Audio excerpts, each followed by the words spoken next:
Hello, welcome to Mark Langley's Horsemanship Podcast, a podcast helping people to understand their horses better, to provide solutions in a calm, connected way. I'm Jenny Langley. And I'm Mark Langley.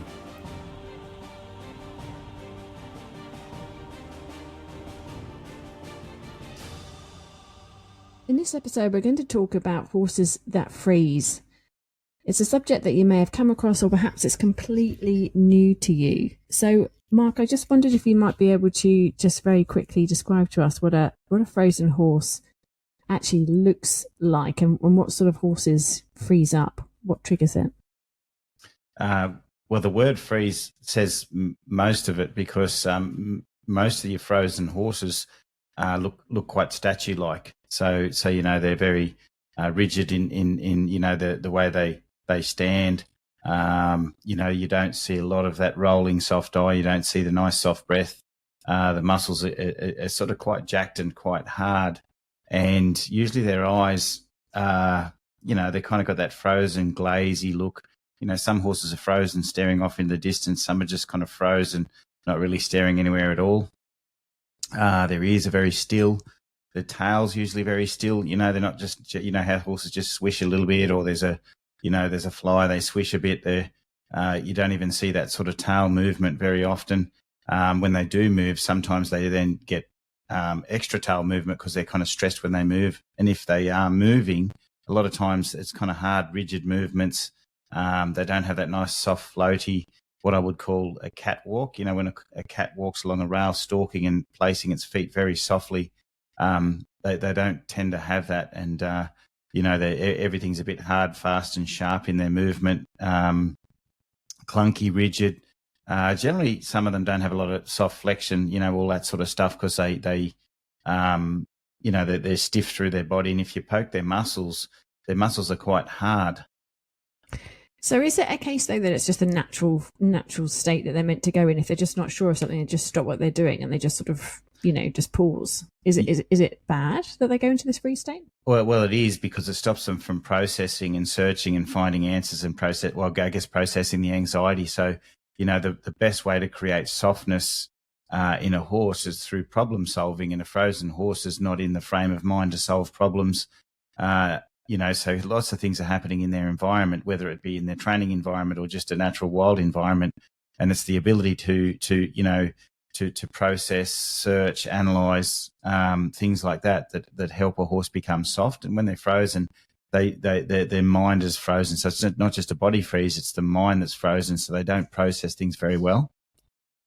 Okay. So is it ever a case then that a horse can freeze because of physical pain? That's a question that comes from Christine. Yeah, I'm sure if you had like a quite a strong nerve twinge or something like that, it'd cause a freeze. But in general, it's a mental freeze. Freeze, I believe, is a mental thing. If there's a physical pain that causes a mental, I don't know what's happening, and the horse freezes, then there could be a freeze from pain. But I would guess that the horse itself is already a bit of a frozen horse if it did have pain causing it, because you're either lame, you're sore, and you just feel that pain, or you freeze and don't know what to do with it. So basically, I think with a horse that's you think it could be a pain thing, I think work on the freeze as a mental thing, and then find the pain if you think there's pain in the horse. Because I think the horse is predisposed to freeze because the pain is freezing it, whereas pain would just be painful on a horse and not make it freeze.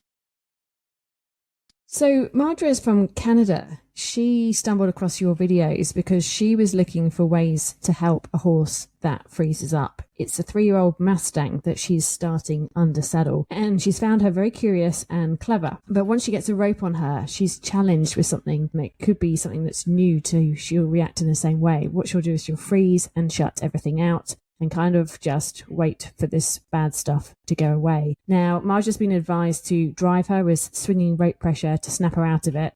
And that does make her move eventually, but only barely. And she's clearly not in a good mindset.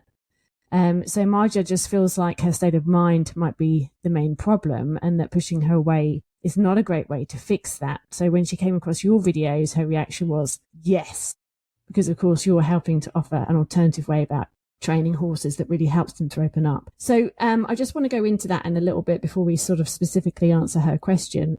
So because Mark, this will be interesting for people. So for a young horse that's being educated but has this reaction when they're not sure of something to actually stop and freeze, how would you go about helping them to understand what's happening and to open up? And what is wrong with putting this sort of rope pressure on her or driving her to sort of get her to move, to show her that moving is a good way? What is the problem with that, and how would you do it differently? First of all, like with the Mustang, it seems clear by the question that when the ropes touch her, she freezes. So it's a tactile freeze. It's a feeling freeze. So there's two types of freezes. So when I get horses at clinics, there's two types of freezes.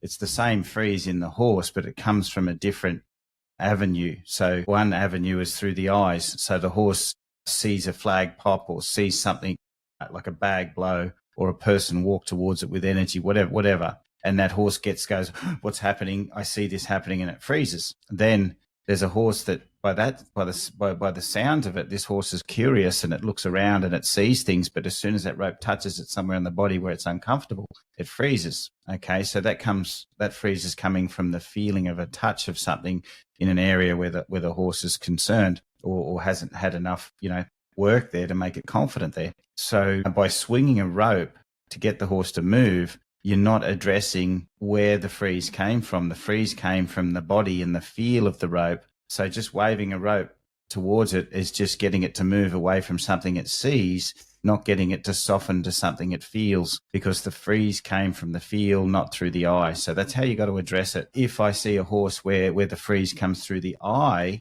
then I address it through the eye, because that's what caused the horse to freeze. So you just can't unlock freeze. Well, you still have a success getting a horse to move, but it's not going to help what caused the freeze. So think of it like this. If you want a horse to unfreeze and get confident with rope pressure and things like that, it's the ability a horse has to control the pressure that makes it feel good and soft, okay? So when a horse can control the pressure, then they understand that the pressure is not a threat. How they control it is how you manage the lesson to make them soft, okay? So the first thing I'd be addressing in the rope freeze that your horse has is how well does it lead? Because when that halter touches its head, when you pull on its head, no matter which way that rope's going, and you stand very quietly, watch that mind open up and search to that pressure of feel on its head. If it freezes a little and then just kind of walks forward because it sees you move or something, then it's not even it's still frozen to the lead rope.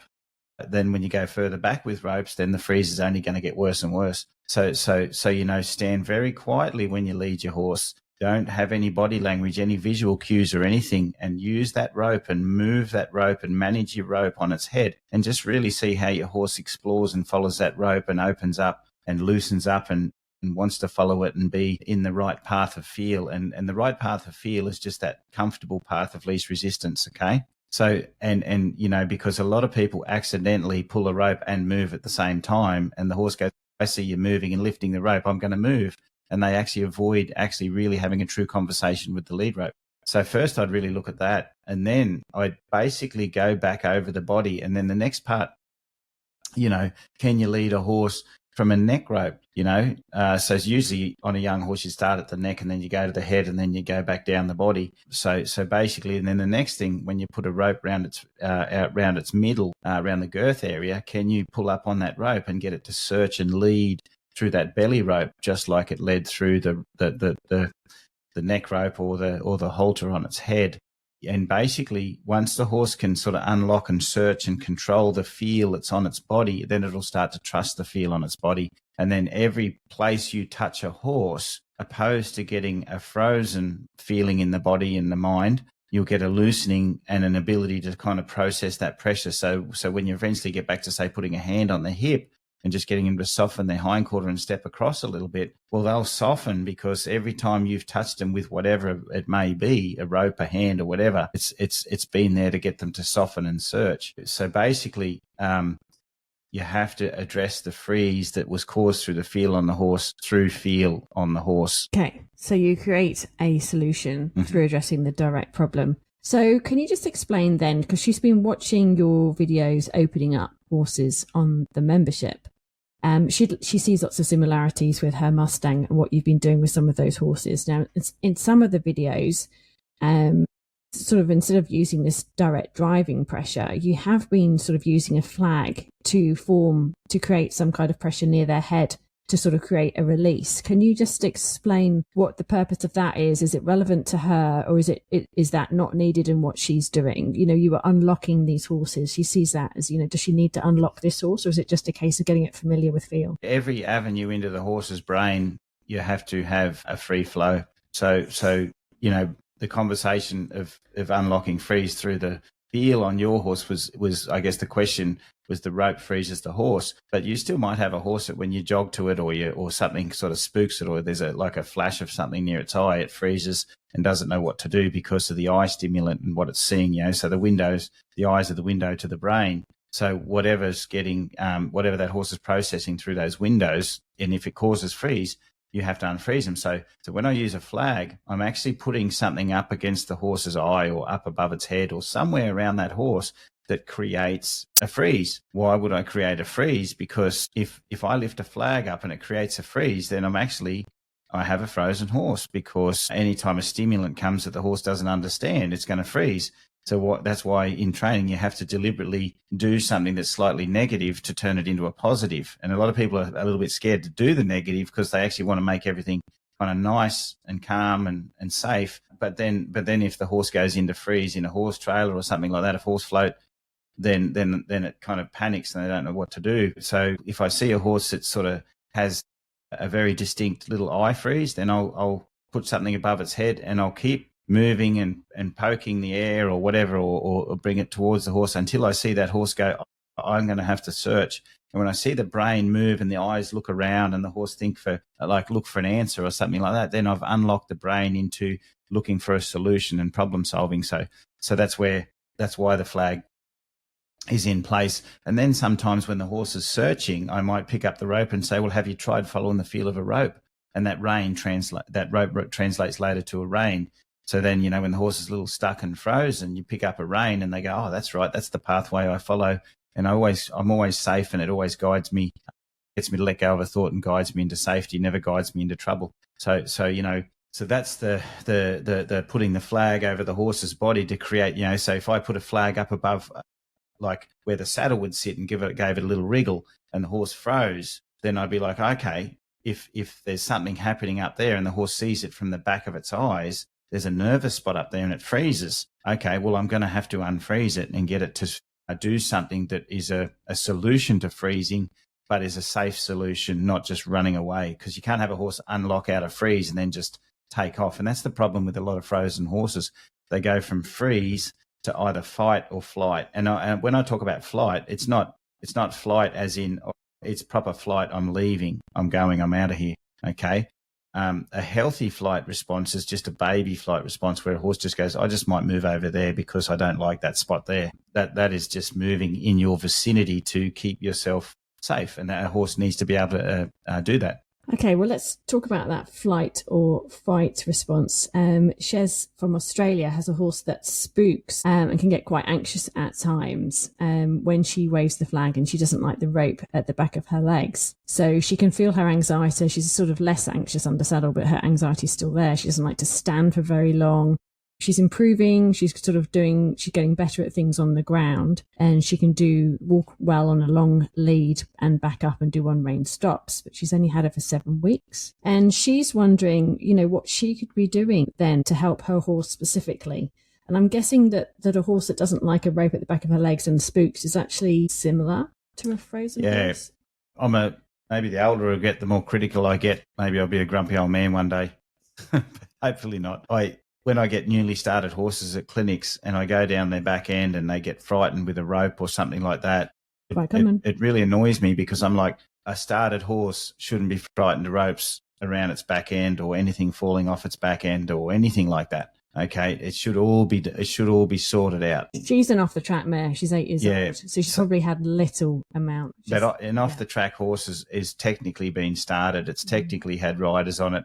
And I think any horse that has got spooky areas where things fall down its back end or ropes around its back end that spooks, kicks, runs off a little bit from it is a danger to ride, because if you just ride through the bush and suddenly get a bit of wire caught around its back foot, then you know what's going to happen. You're going to be, next minute you're going to be on a rocket ship or something like that. So I've had it before where I've been on a young horse and they're still been nervous, and it just a little branch flicks them on the leg, and next minute I'm on a horse that's boom, explodes.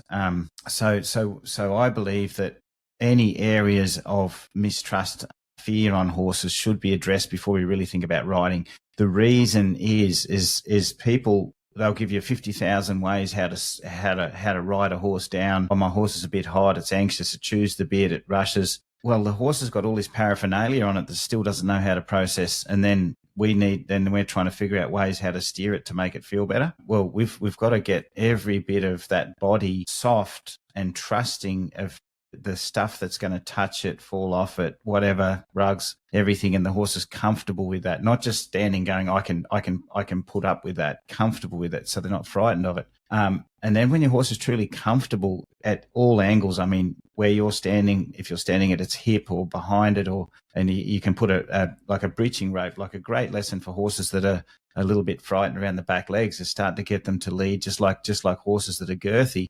You get them to softly lead to belly pressure. Well, you get a breeching rope and you get them to back up into the breeching rope. The breeching rope just catches them gently, bring them forward in the breeching rope until, like I've been explaining through this podcast, is until the horse can control the pressure softly and just move with the feel of the pressure. And then once they can do that, then they can trust the pressure, then they can stand and be, handled with the rope and things like that. And then like a horse like that, like especially the off the trackers, once you've got a bit of more of a handle, better leading on them, maybe leading with a breeching rope and being able to draw a rope behind them a little bit, and they're not kind of scooting, then you can start to think about just a soft halter and 2 long reins and just getting them to move around inside the long reins. So it's not just like, let's drive our horses forward. It's let's walk around them and let them sort of adjust their hindquarter and forequarter to stay in the long reins nice and comfortably. And when they can move around in there, like, it's just like they're just gently rolling around inside the long reins nice and loose,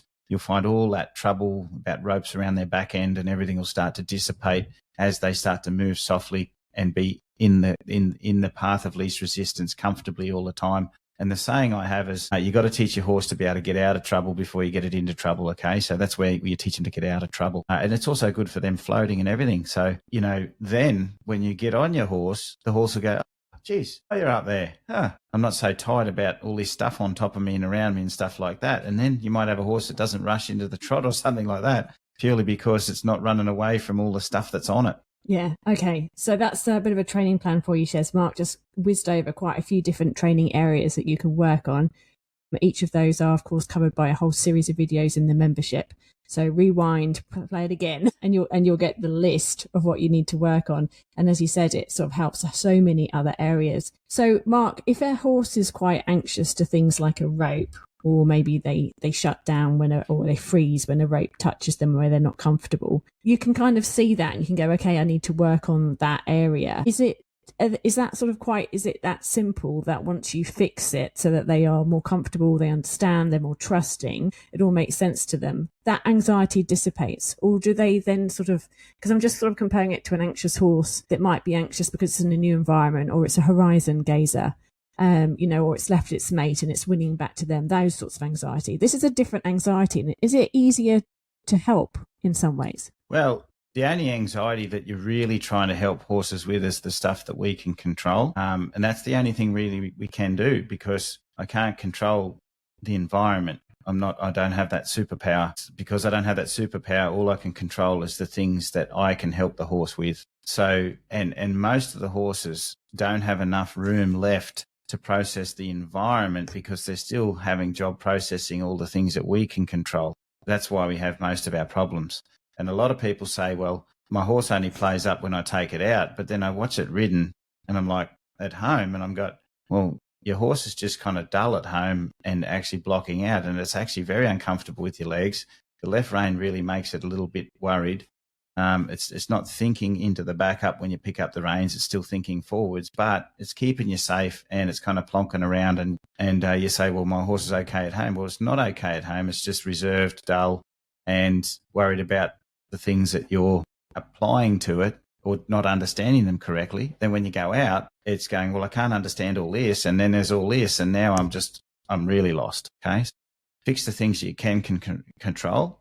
And then go back and have a look again, and you might find a lot of things change. All about the detail. Okay, just going back to horses that freeze, I've got a final question for this week, and it comes from Maura, who has a horse that you've trained with her. It's a 9-year-old gelding. It's a Palomino Whaler gelding. Now, she says, you famously opened him up after he was quite shut down. Now she's finding that he has regressed somewhat. He stands at the fence watching the other horses. He's getting quite nippy towards her when she's putting on the rugs and feeding him. And when he's being asked to lead in a straight line, he pushes his shoulder and sort of gradually cuts off her trajectory. When she faces him with the shaking rope or the popping flag to get him out of her space, he tenses up. And if she continues, he can start rearing. She sort of left him a little bit. She started to do some quiet work with him. She sort of feels that maybe her strength or assertiveness and clarity might not be up to where it needs to be. She's sort of going through a lot of your videos and things and understanding more, but she's suspecting that perhaps her lack of experience might mean that she hasn't got the timing and the certainty needed for this particular troubled horse, and he may be getting worse. So that's why she slowed things down. Have you got any tips for her? What can she start working on? Can you give some insights as to what might be happening and what she might be able to do just to help her and help him? Okay, yeah. The hardest thing is most cases we bite off more than we can chew or need to chew. That's one of the biggest things. And just to give everyone a bit of an idea on this particular horse, he was very frozen. Well, on the scale of things, he wasn't as frozen as horses I've seen, but he was actually slightly diagnosed with not being able to sort of access his hindquarter, possibly from nerve damage or whatever. That was not the case at all. He could access every part of his body. His mind was stuck in a state of freeze. And the chiropractor that she works with is a well-known chiropractor. Once we unlocked him, had really noticed the change in how he was in the body just by unlocking his mind. The chiropractor, I think, believed that he didn't have a nerve issue. He thought, no, I don't think so. So basically my diagnosis was a state of freeze in the mind. And then when the horse came out of it, as I say, he accessed his body, and we've slowly worked on him using his body better. The thing with him, and like opening up a shut down horse, opening up a frozen horse, you don't want to open up Pandora's box and just throw them into, the world and go, oh, here it is, by the way, it's not so great. Otherwise, that's why they ended up into a state of freeze or shutting out. So I remember when we opened him up, you took him back to the agistment centre, and you were going to take him away from the agistment centre because he was not coping. And then when we unfroze him, he went back and he rested in the paddock, and he was calm, and he wasn't sort of just gazing off and really stressed in his paddock. So obviously he's reverted back. But the thing is it's nice to wake up and have a look around. But after having a look around for 3 or 4 days, you go, well, it's not so great here, is it? I might just crawl back under my shell, under my rock. So what I'm saying in his life in the paddock, you have to kind of, it's okay to wake up and feel calm for a few days because you've been so frozen, not know what to do. But then you're still on your own. You're still looking at the horses over the fence, and then each day, so you've got to look at that as well. How happy he is. Has he got enough company? Does he need company? That sort of stuff. We can't expect him. To we wave a magic wand and bring the horse out of freeze, and then, what's the point? So if there's anything in his paddock life that you can sort of adjust to make him feel good, then his 24 hours a day life is feeling a lot better, makes your life a lot easier because he's not stressed for that other time. And then the things that you can do, I think, when you said about the backup, him in your personal space, what's happening is he's opening up, he's getting a personality, and he's going, oh, well, this is what I want to do. And instead of just being sort of semi-frozen and just going along, he's actually kind of saying, this is, I want to be over there with those horses, and your space is not going to matter. And so he's opening up, but he's not aware of the boundaries and all the things that are necessary to be soft and compliant, in a sense, compliant in a happy way, not just sort of, robotic compliant. But, he goes, we have to teach him that. So something I would work on with him is just simply personal space. Now, if he's still frozen, that's why he rears, okay? So somehow, visually, you have to, whether you use the flag or whatever, you have to get him to learn how to think backwards and walk backwards softly, okay? You might have to do a few days of just him moving backwards without sort of hunting him with your energy or anything like that. You might have seen me where I just sort of wave a flag a little, the horse backs up a little bit, and then I take up the space, stand, wave the flag a little, the horse backs up, until I'm walking. When I walk softly and quietly, the horse just can back up quietly. And every single day with a horse that's had a bad backup or been frozen, you have to work on them finding it and feeling good in it. So a horse can't give us personal space without an amazing backup. So don't worry about get out of my space. Just get him to sort of back up really nice and softly. So then when you're going, oh, there's a snake in front of me, I might just back up, so I'm not going to step on the snake. He backs up quietly going, oh, I don't want to push you on the snake. I might just back up too, because he sees you backing towards him softly and he backs up softly. And then also the other clear thing you need with personal space is, what is the boundary? Is it a metre? Is it 2 metres? Or is it, half a metre, sometimes here, sometimes this, sometimes that. And then the horse is just always confused, and they get frustrated, and then they get angry or nervous, okay? So just get him to realise that you are important, but you're not a bully, and he has to be just aware of you and your strength. And maybe just do 2 weeks of just, I'm strong, calm, and I'm a good leader. I'm in control of myself. I know my boundaries. You've got your space. I've got my space. And just have an arrangement where you both get really good at understanding that. Then he understands it. And then you go to the next thing. If you're teaching him this and then doing this and teaching him that and then teaching him the other thing, then you're trying to teach him 4 things at once, and not any one of those is he 100% clear with. So, I say to people, go back to something very simple and just work on it until the horse goes, oh, that's easy. I understand this. And then you can start working on the next thing. So rewatch those personal space series videos. Maura, you'll get some tips on that one for you. And good luck with him. We'll see you shortly. You're coming on one of the clinics this year. Okay, thanks, Mark, for all your answers to those questions there. It's quite interesting talking about frozen horses. It's sad that they're out there, but it's interesting to know that you can change them. And it's always interesting to hear that when you do open them up, they actually changes how they act in the paddocks too. I find that fascinating. Thank you very much for all the questions that have come through from our members. I really appreciate them. We'll talk to you again next week. Thank you, Jenny. Thank you, everybody. If you'd like to ask Mark your question and get his insights to help you and your horse, it's easy to join Mark Langley online. Head over to marklangley.com.au and hit join. It's less than a couple of coffees, and the Q&A is just a piece of a whole package designed to support you and your horse with great training.